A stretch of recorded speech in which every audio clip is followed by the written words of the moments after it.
Hello students, welcome to GK with GS. और आज के लेक्चर में हम डिस्कस करने वाले हैं जनरल अवेयरनेस के कुछ ऐसे क्वेश्चंस जो कि एग्जाम के पॉइंट ऑफ व्यू से काफी इंपॉर्टेंट हैं। क्वेश्चन के साथ साथ हम उनसे जुड़े हुए इंपॉर्टेंट फैक्ट भी यहाँ डिस्कस करने वाले हैं।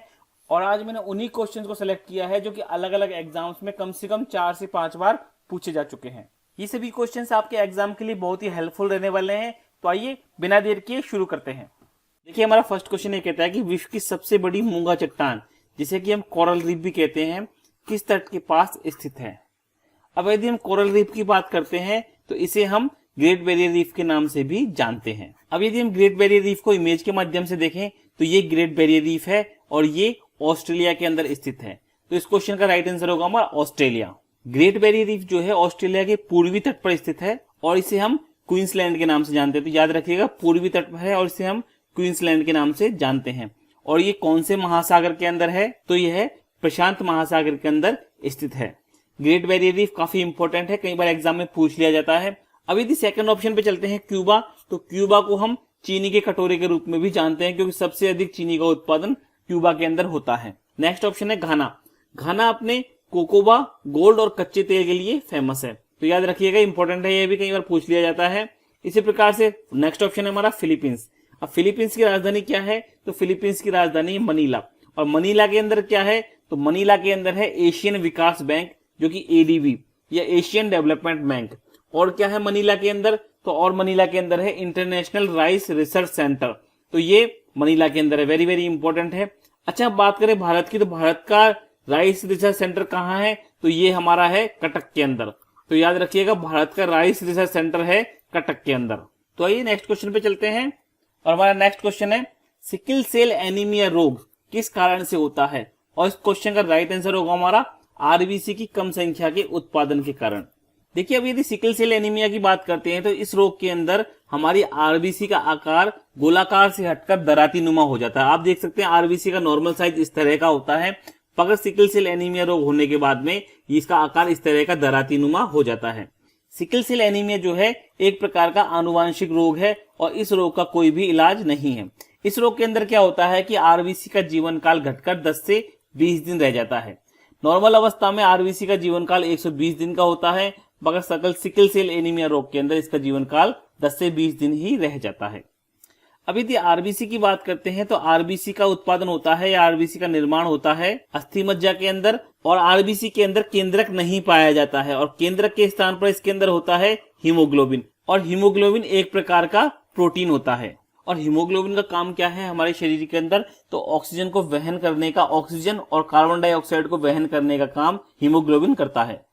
तो वेरी वेरी इंपॉर्टेंट है, आप याद रखिएगा इस क्वेश्चन को। तो आइए नेक्स्ट क्वेश्चन पे चलते हैं। देखिए जी, इस क्वेश्चन में कह रहा है कि निम्न में से कौन सा राज्य 3 तरफ से बांग्लादेश से घिरा हुआ है? और इस क्वेश्चन का आंसर समझने के लिए हमें भारत का मैप देखते हैं। अब यदि हम इंडिया का मैप देखते हैं तो इसे हम जूम करके देखें एक बार, तो जूम करने पर हम पाते हैं ये बांग्लादेश है। और बांग्लादेश कौन कौन से राज्यों से घिरा हुआ है? तो हम देखते हैं कि पश्चिम बंगाल, त्रिपुरा, असम, मेघालय और मिजोरम से बांग्लादेश घिरा हुआ है। अब यदि बात करते हैं कि 3 तरफ से कौन सा राज्य घिरा हुआ है, तो ये देखिए त्रिपुरा जो है वो 3 तरफ से बांग्लादेश से घिरा हुआ है। तो इस प्रकार से इस क्वेश्चन का राइट आंसर होगा त्रिपुरा। त्रिपुरा 3 तरफ से बांग्लादेश के साथ में घिरा हुआ है। अब यदि त्रिपुरा की बात करते हैं तो त्रिपुरा की राजधानी है अगरतला। तो त्रिपुरा की राजधानी अगरतला है। एक क्वेश्चन और बनता है यहाँ पर कि कौन सा राज्य है जो बांग्लादेश के साथ में सबसे अधिक सीमा साझा करता है, सीमा बनाता है? तो पश्चिम बंगाल जो है वो सबसे अधिक सीमा बनाता है बांग्लादेश के साथ में।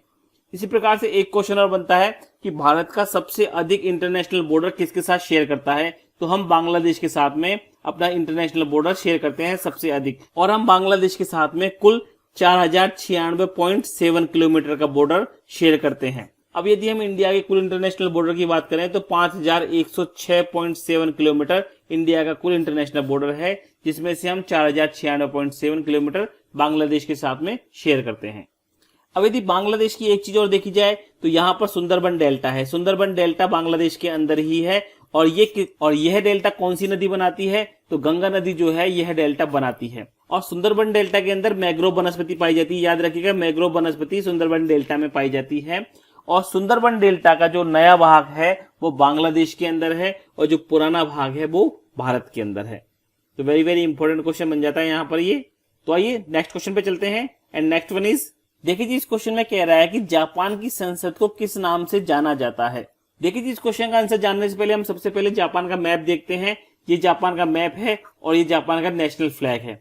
अब यदि जापान की संसद की बात करते हैं तो जापान की संसद को हम डाइट के नाम से जानते हैं। तो इस क्वेश्चन का राइट आंसर होगा डाइट। तो जापान की संसद को डाइट कहते हैं। और यदि जापान की करेंसी की बात करें तो येन जो है वो जापान की करेंसी है।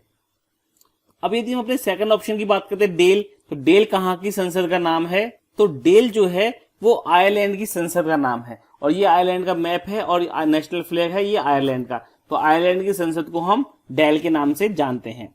तो हमारा नेक्स्ट ऑप्शन है मजलिस। अब मजलिस की बात करें तो मजलिस जो है वो ईरान की संसद को कहते हैं। तो ईरान की संसद को हम मजलिस के नाम से जानते हैं। ये ईरान का मैप है और ये ईरान का नेशनल फ्लैग है। अब नेक्स्ट ऑप्शन की बात करते हैं शूरा। तो शूरा जो है ये अफगानिस्तान की संसद का नाम है और ये अफगानिस्तान का नेशनल फ्लैग है। यदि हम अफगानिस्तान के मैप की बात करते हैं तो ये अफगानिस्तान का मैप है और अफगानिस्तान की संसद का नाम है शूरा। तो आइए नेक्स्ट क्वेश्चन पे चलते हैं एंड नेक्स्ट वन इज, देखिए जी इस क्वेश्चन में कह रहा है कि भारत एक धर्मनिरपेक्ष राज्य है, क्यों? देखिए जी अब यदि इसके ऑप्शंस की बात करते हैं तो फर्स्ट ऑप्शन है यह भगवान के खिलाफ है। तो बिल्कुल नहीं, यह भगवान के खिलाफ बिल्कुल नहीं है। यह धर्म के खिलाफ है, बिल्कुल भी नहीं, यह भी गलत है। यह एक पुरातन पंथी राज्य है, बिल्कुल भी नहीं। और लास्ट ऑप्शन देखते हैं, इसका कोई आधिकारिक धर्म नहीं है, बिल्कुल सही। तो भारत का कोई भी आधिकारिक धर्म नहीं है, इसी कारण से इसे धर्मनिरपेक्ष राज्य कहा जाता है। और धर्मनिरपेक्ष शब्द का यूज किया गया है हमारे मूल अधिकारों के अंदर या मूल अधिकार या फंडामेंटल राइट के अंदर इन शब्दों का यूज किया गया है।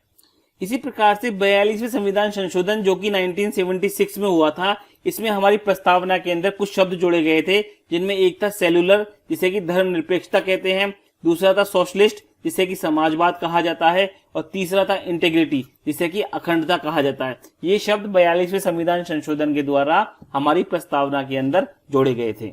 देखिए अब यदि हम 42वें संविधान संशोधन की बात करें तो इसे लघु संविधान या मिनी कॉन्स्टिट्यूशन भी बोला जाता है।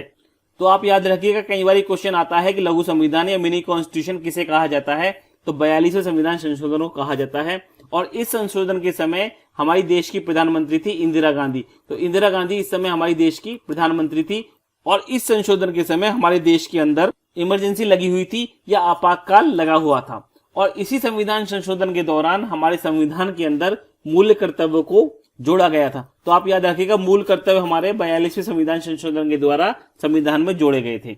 और इन्हें कहां से लिया गया था, तो यूएसएसआर या सोवियत रूस के संविधान से इन मूल कर्तव्यों को लिया गया था। तो आइए नेक्स्ट क्वेश्चन पे चलते हैं एंड नेक्स्ट वन इज, देखिए जी इस क्वेश्चन में कह रहा है कि 1927 में महाराष्ट्र में महार सत्याग्रह किसने प्रारंभ किया था? और इस क्वेश्चन का राइट आंसर है डॉक्टर BR अम्बेडकर ने महार सत्याग्रह प्रारंभ किया था।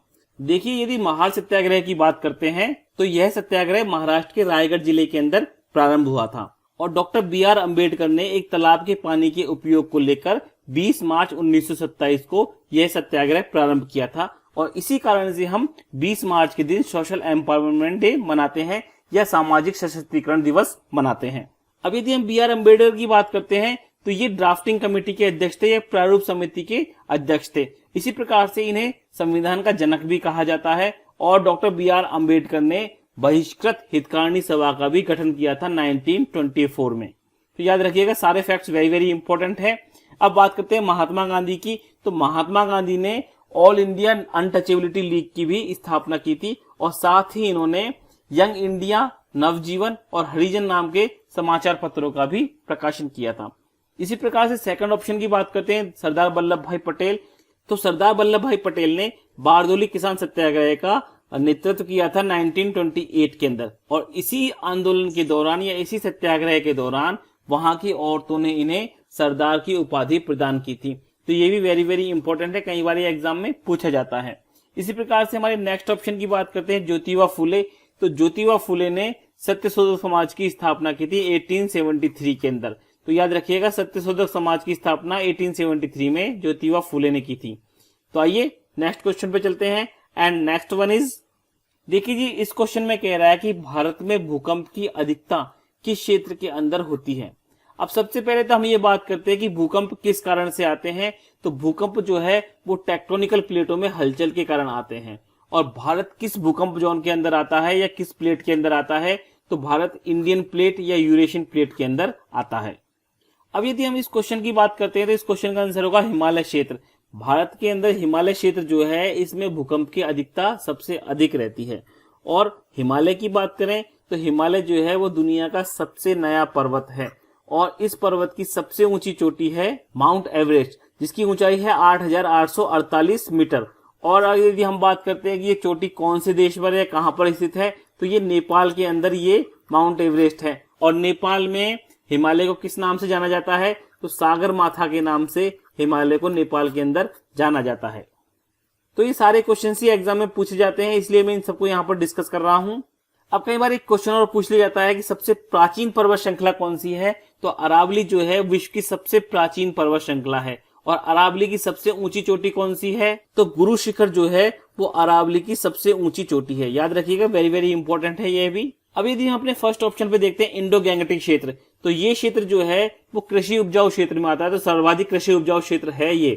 ठीक है, नेक्स्ट ऑप्शन है हमारा सेकंड प्रायद्वीपीय क्षेत्र। तो प्रायद्वीपीय क्षेत्र हम किसे कहते हैं, तो दक्षिण भारत का जो क्षेत्र है इसे हम प्रायद्वीपीय क्षेत्र कहते हैं। अब प्रायद्वीप हम किसे कहते हैं, तो वह क्षेत्र जो तीन तरफ से समुद्र से घिरा हुआ रहता है उसे हम प्रायद्वीप कहते हैं। तो इंपॉर्टेंट है यह भी, तीन तरफ से घिरे हुए क्षेत्र को हम प्रायद्वीप कहते हैं।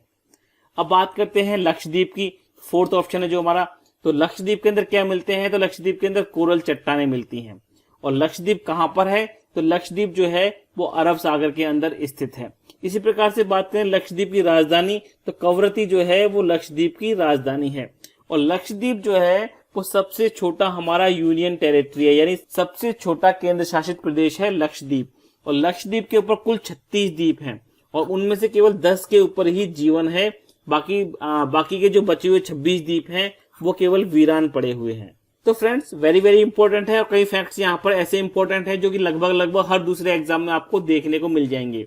तो आइए नेक्स्ट क्वेश्चन पे चलते हैं। एंड नेक्स्ट वन इज, देखिए इस क्वेश्चन में कह रहा है कि किस सूक्ष्म जीव से पेनिसिलिन प्राप्त होता है। तो पेनिसिलिन किस जीव से प्राप्त होता है, and the right answer is कवक। या फंगस जो होती है उससे हमें पेनिसिलिन प्राप्त होता है। देखिए अब यदि हम बात करते हैं कि किस फंगस से हमें पेनिसिलिन प्राप्त होता है, तो पेनिसिलियम नामक फंगस से हमें पेनिसिलिन प्राप्त होता है। और पेनिसिलिन की खोज किसने की थी, तो अलेक्जेंडर फ्लेमिंग ने 1928 के अंदर पेनिसिलिन की खोज की थी। अब यदि हम अलेक्जेंडर फ्लेमिंग को देखें तो ये अलेक्जेंडर फ्लेमिंग है। देखिए पेनिसिलिन जो है वो पहला एंटीबायोटिक था जो कि मानव के द्वारा बनाया गया था।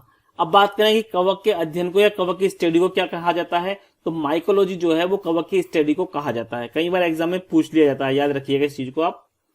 अब यदि मैं बात करता हूँ वायरस की, तो वायरस की खोज किसने की थी, तो वायरस की खोज की थी इवानोव्स्की ने। और वायरस को सबसे पहले कहाँ खोजा गया था, तो तंबाकू के पौधे के अंदर वायरस को खोजा गया था। और वायरस की स्टडी को क्या कहा जाता है, तो वायरस की स्टडी को कहा जाता है वायरोलॉजी। वेरी वेरी इंपॉर्टेंट है, वायरोलॉजी कहा जाता है। और इंडिया का वायरोलॉजी सेंटर कहाँ है, तो नेशनल वायरोलॉजी सेंटर जो हमारा है ये पुणे के अंदर स्थित है। वेरी वेरी इंपॉर्टेंट है, यह भी याद रखिएगा इस चीज को। अब यदि हम तंबाकू के बॉटनिकल नेम की बात करते हैं तो निकोटियाना टैबेकस जो है तंबाकू का बॉटनिकल नेम है। तो आइए नेक्स्ट क्वेश्चन पे चलते हैं। एंड नेक्स्ट वन इज, देखिए जी इस क्वेश्चन में कह रहा है कि पेड़ की आयु का पता किस प्रकार से लगाया जा सकता है, and the right answer is option B, तने पर उपस्थित वलय की संख्या की गणना करके हम किसी भी पेड़ की आयु का या उसकी एज का पता लगा सकते हैं।